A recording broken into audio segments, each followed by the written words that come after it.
সুপ্রিয় দর্শক মণ্ডলী, আসসালামু আলাইকুম। দূরে এবং কাছে যে যেখান থেকে ভিডিওটি দেখছেন, আশা করি সবাই ভালো আছেন, সুস্থ আছেন। আজকে আমি আপনাদের সাথে শেয়ার করব একদম ওভেনের মতো চুলাতে তৈরি পারফেক্ট স্পঞ্জ কেকের রেসিপি।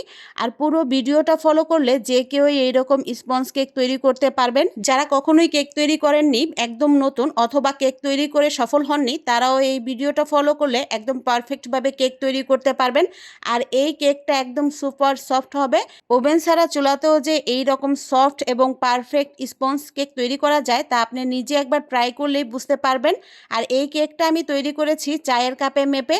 অনেকের বাসায় দেখা যায় মেজারমেন্ট কাপ থাকে না, তারা চাইলে চায়ের কাপ মেপেই এইরকম পারফেক্ট ভ্যানিলা স্পঞ্জ কেক অথবা যে কোনো ফ্লেভারের স্পঞ্জ কেক তৈরি করতে পারেন। আজকে আমি অরেঞ্জ ফ্লেভারের স্পঞ্জ কেকটা তৈরি করে দেখাবো। আর নিশ্চয়ই দেখে বুঝতে পারছেন কেকটা কতটা পারফেক্ট হয়েছে। আপনাদের বোঝার সুবিধার্থে প্রথমে আমি কেকটাকে একটু কেটে দেখিয়ে দিচ্ছি। এইরকম পারফেক্ট স্পঞ্জি এবং সফট কেক তৈরি করতে চাইলে পুরো ভিডিওর A to Z ফলো করতে হবে, কারণ পুরো ভিডিওতে আমি অসংখ্য টিপস এবং ট্রিক্স শেয়ার করার চেষ্টা করেছি যাতে নতুনরা একদম পারফেক্টভাবে স্পঞ্জ কেক তৈরি করতে পারেন। আশা করি সবার কাছে ভালো লাগবে এবং সহজ লাগবে। আর পুরো ভিডিওর কোথাও যদি একটু ভালো লাগে তাহলে প্লিজ একটি লাইক দিয়ে চ্যানেলটি সাবস্ক্রাইব করে রাখবেন এইরকম মজার এবং সহজ রেসিপি পেতে। চলুন তাহলে দেখে আসি এর প্রস্তুত প্রণালী। কেকটি তৈরি করার জন্য প্রথমে একটা বাটিতে আমি একটা চালনি নিয়ে নিয়েছি। আপনারা যে কোনো ধরনের চালনি দিয়ে এই শুকনো উপকরণগুলো অবশ্যই চেলে নেবেন। এখন রেগুলার চায়ের কাপ মেপে 1 কাপ পরিমাণ ময়দা নিয়ে নিচ্ছি।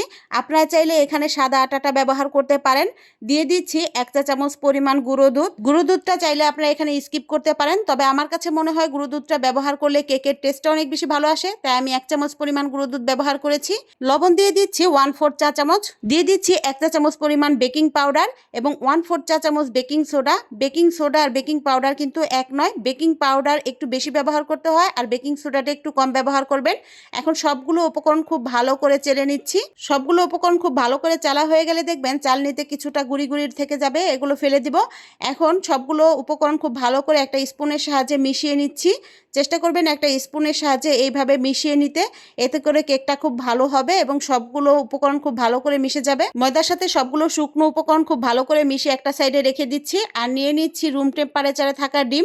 এখানে আমি রুম টেম্পারেচারে থাকা 4টা ডিম নিয়ে নিয়েছি। অবশ্যই রুম টেম্পারেচারে থাকা ডিম নিয়ে নেবেন, কখনোই ফ্রিজের ডিম দিয়ে কেক তৈরি করতে যাবেন না। আর ফ্রিজের ডিম দিয়ে কেক তৈরি করতে চাইলে অবশ্যই ডিমগুলোকে 1 ঘন্টা আগে বাহিরে বের করে রাখবেন, মানে রুম টেম্পারেচারে এনে তারপর ডিমগুলো ব্যবহার করবেন। এখন কুসুম এবং ডিমের সাদা অংশকে আলাদা করে নিচ্ছি।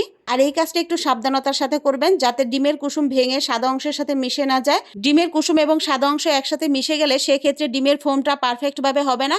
আর ডিমের ফোম যদি পারফেক্টভাবে তৈরি করা না যায় তাহলে কেকটাও সঠিকভাবে তৈরি করা যাবে না। তাই অবশ্যই ডিমের কুসুম এবং ডিমের সাদা অংশটাকে প্রপারলি ভাবে আলাদা করে নিতে হবে। সবগুলো কুসুম তুলে একটা সাইডে রেখে দিচ্ছি আর ডিমের সাদা অংশটাকে ফোম তৈরি করে নিচ্ছি। যেহেতু এই কেকটা তৈরি করতে আমি 1 কাপ পরিমাণ ময়দা ব্যবহার করব, 1 কাপ পরিমাণ ময়দার জন্য অবশ্যই 4টা ডিম ব্যবহার করতে হবে। এখানে মেজারমেন্টটা ঠিক রাখা অনেক বেশি জরুরি। মেজারমেন্ট ঠিক না থাকলে সেক্ষেত্রে কেকটা পারফেক্টভাবে তৈরি হবে না। অনেকেরই অভিযোগ থাকে কেক তৈরি করতে গিয়ে কেক তৈরি করতে পারেন না, তারা অবশ্যই মেজারমেন্টটা ফলো করবেন।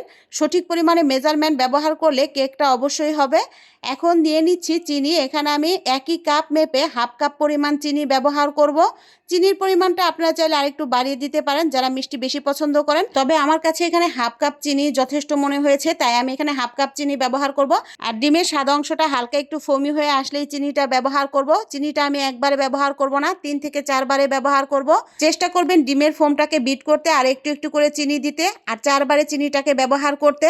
ডিমের ফোমটা আপনারা চাইলে হ্যান্ড বিটার দিয়েও বিট করে নিতে পারেন যদি আপনাদের কাছে ইলেকট্রিক বিটার না থাকে, তবে সময়টা একটু বেশি লাগবে। আর যদি ঘরে ইলেকট্রিক বিটার থাকে অবশ্যই ইলেকট্রিক বিটার দিয়ে বিট করার চেষ্টা করবেন। আর ইলেকট্রিক বিটার দিয়ে বিট করলে অবশ্যই স্পিডটাকে 2 এ রেখে 4 থেকে 5 মিনিটের মতো বিট করবেন। 4 থেকে 5 মিনিটের মতো বিট করলেই দেখবেন এরকম পারফেক্ট ডিমের একটি ফোম তৈরি হবে। আর ডিমের ফোমটা পারফেক্ট ভাবে তৈরি হয়েছে কিনা সেটা না বুঝতে পারলে বিটারে সামান্য একটু ফোম নিয়ে এইভাবে 8 লিখে দেখতে পারেন। যদি এই লেখাটার সাথে সাথে মিশে না যায়, প্রায় 30 সেকেন্ডের মতো এরকম দেখা যায়, তাহলে বুঝতে হবে ডিমের ফোমটা একদম পারফেক্ট ভাবে তৈরি হয়েছে। এখন দিয়ে দিচ্ছি আগে থেকে তুলে রাখা কুসুম। একটা একটা করে ডিমের কুসুম দিব আর একটু একটু করে বিট করব। এ পর্যায়ে খুব একটা বেশি সময় নিয়ে বিট করতে হবে না। একটা করে ডিমের কুসুম দিয়ে প্রায় 1 সেকেন্ডের মতো বিট করব, আবারও একটা করে ডিমের কুসুম দিব।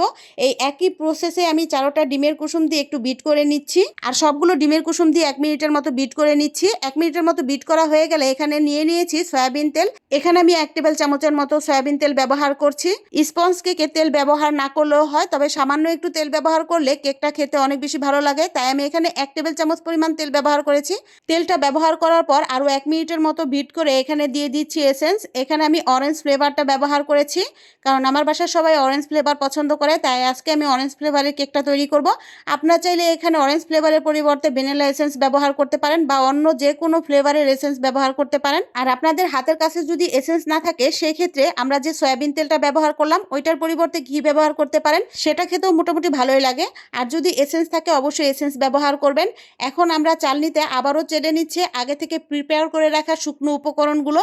এই শুকনো উপকরণগুলো 2বার চেলে নিলে হয় কি, কেকটা অনেক বেশি সফট হয় এবং খেতেও খুব বেশি ভালো লাগে। অবশ্যই চেষ্টা করবেন শুকনো উপকরণগুলোকে 2বার চেলে নিতে।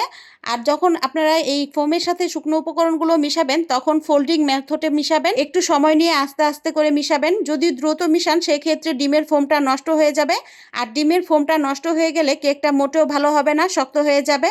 তাই এইভাবে ঘুরিয়ে ঘুরিয়ে ডিমের ফোমের সাথে এই শুকনো উপকরণগুলো মিশিয়ে নিতে হবে। চাইলে আপনারা স্প্যাচুলার অথবা যে কোনো প্রকার হ্যান্ড বিটার দিয়ে এটা খুব ভালো করে মিশিয়ে নেবেন। আর এই শুকনো উপকরণগুলো যখন ডিমের ফোমের সাথে মিশাবেন, অবশ্যই 3 থেকে 4 বারে একটু একটু করে দিয়ে মিশিয়ে নেবেন। একবারে সবগুলো শুকনো উপকরণ ডিমের ফোমের সাথে মিশাতে যাবেন না, সেক্ষেত্রে ডিমের ফোমটা নষ্ট হয়ে যাবে, ফোমি স্ট্রাকচারটা থাকবে না। তাই 3 থেকে 4 বারে একটু একটু করে চেলে নিয়ে ডিমের ফোমের সাথে এই শুকনো উপকরণগুলো ফোল্ডিং মেথডে মিশিয়ে নেবেন। এই কাজটা যত ভালোভাবে করতে পারবেন আপনার কেকটাও তত পারফেক্ট হবে। তাই এই কাজটা অবশ্যই একটু সময় নিয়ে আস্তে ধীরে করবেন, যাতে ডিমের ফোমটা নষ্ট না হয়ে যায়। আমি এই শুকনো উপকরণগুলোকে 4 বারে একটু একটু করে চেলে নিয়ে ফোল্ডিং মেথডে এইভাবে মিশিয়ে নিয়েছি। নিশ্চয়ই দেখে বুঝতে পারছেন আমার ডিমের ফোমটা একটুও নষ্ট হয়নি, একদম পারফেক্ট আছে।